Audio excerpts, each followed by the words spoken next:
Eh, lalo na si Basti Duterte, pampresidente. Oh, tingnan niya. Tingnan niya.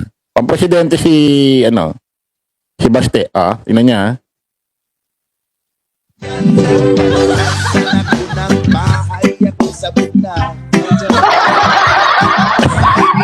Dito tayo sa isang video. May kanta eh. Dali.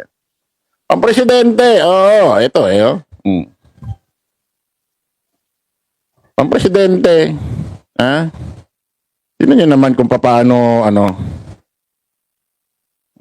ha?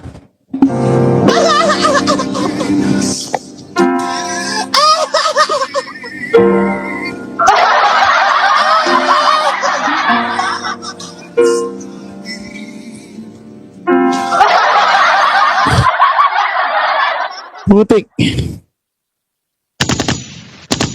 Oh, wala man lang ka-etiquette na. Wala man lang ka-etiquette na nagsasalita ang nguya ka ng nguya.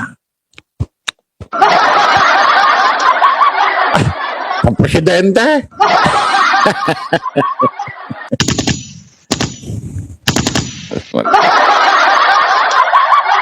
Ito yung mga gusto niyong gawing presidente. Eh, pagharap lang sa tao, eh, mali na. Ano yun? Ano nangyayari dito sa mga ito? Sigurado mga kababayan na napapansin din ito ng mga DD shit. Eh, hindi na lang nila pwedeng punahin. Hindi na lang pwedeng nila punahin to. Tanggap na nila eh. Putik na anong klaseng pang-presidente ito, parang kambing. Diri ang putik. Ito, pakinggan mo natin ito mga kababayan, itong kanyang mga sinabi, ha? Loading. Okay, salamat. Okay, tuloy na natin mga kababayan. Baste Duterte! Ang pag-asa ng bayan, tatay dito, di ka namin malilimutan. Tatang Duterte, anak ng serbisyo at katapatan. Para sa mamamayan, serbisyo at katapatan. Bakit? Ang dami nilang drama. Ang dami nilang drama, no? Bakit kaya parang lagi nilang pinakikita na malakas sila, presado sila? Bakit kaya gano'n, ano? Bakit parang lagi nilang sila nagpapakita ng mga ganitong mga ganitong pa-hype, no? Tapos matanong ko lang, dati di ba senyas nyo pa ganyan? Nakatayo tapos nakagit ng ganyan? Ba't kayo nakagano na? Ano na ba? Napansin ninyo? Di ba dati ang senyas ng mga DDS ganyan? Bakit nakaganon na? Ay, Superman, lilipad. Lagi sila basta parang ayaw nila laging parang ayaw lagi nilang nagpapaiwan sa social media. Parang gusto nila lagi na iingay, gusto nila laging pinag-uusapan. Parang ayaw nilang mapag-iwanan sa usapan sa mainstream media at sa social media, no? Bakit ano bang ninyo? Tapos ang hilig nyo magpapansin, ba't dito nyo ginaganap sa Metro Manila yung mga yan? Ba't tayo nyo gawin doon sa Davao? Ba't tayo nyo gawin sa Davao? Ba't dito nyo lagi ginagawa yan?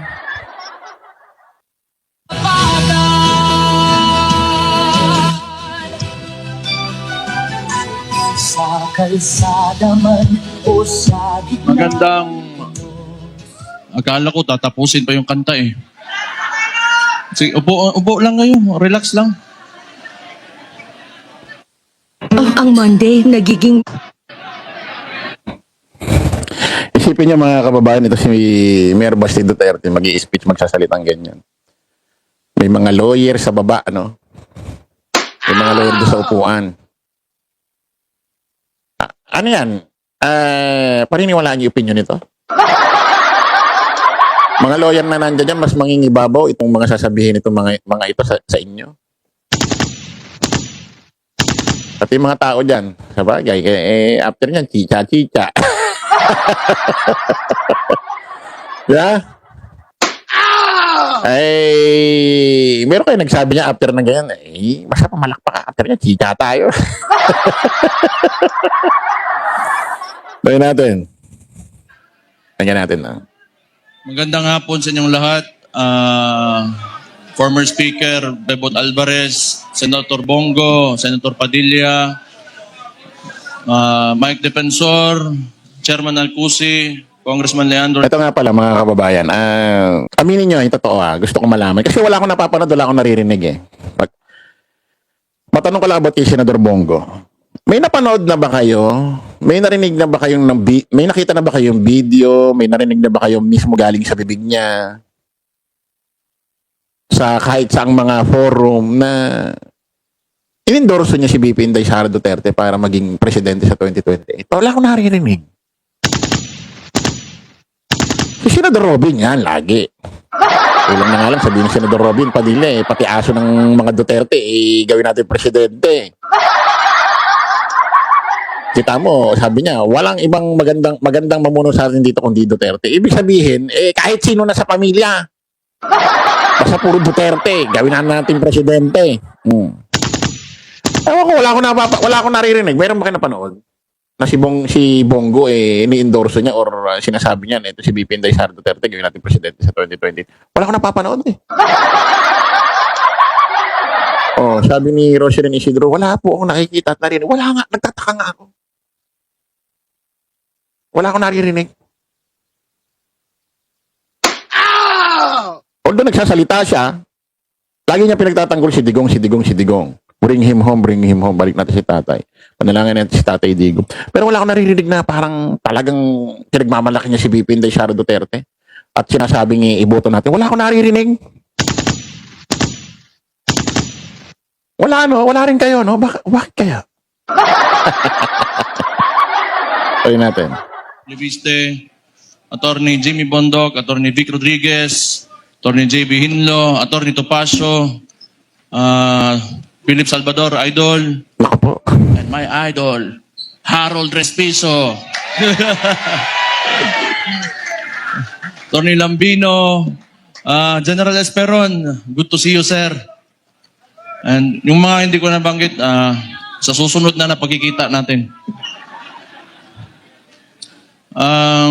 Baka nagtataka kayo, tumahimik ako pagkatapos ng midterm elections.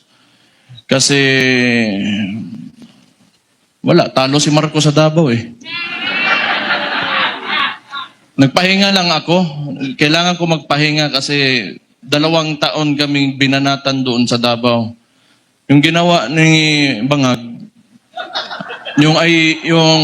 alam nyo na, yung ayuda, yun naman yung paraan nila. That was a form of indirect vote buying prior to the campaign period.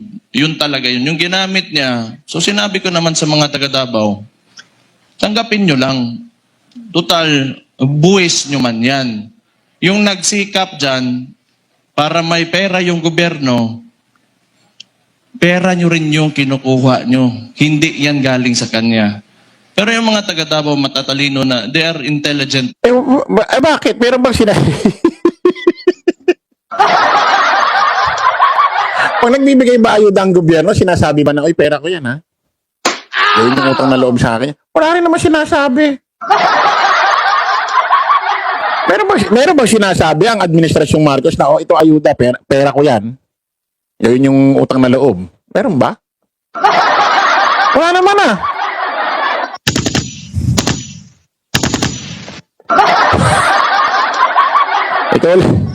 Ikaw lang gumagawa ng kwento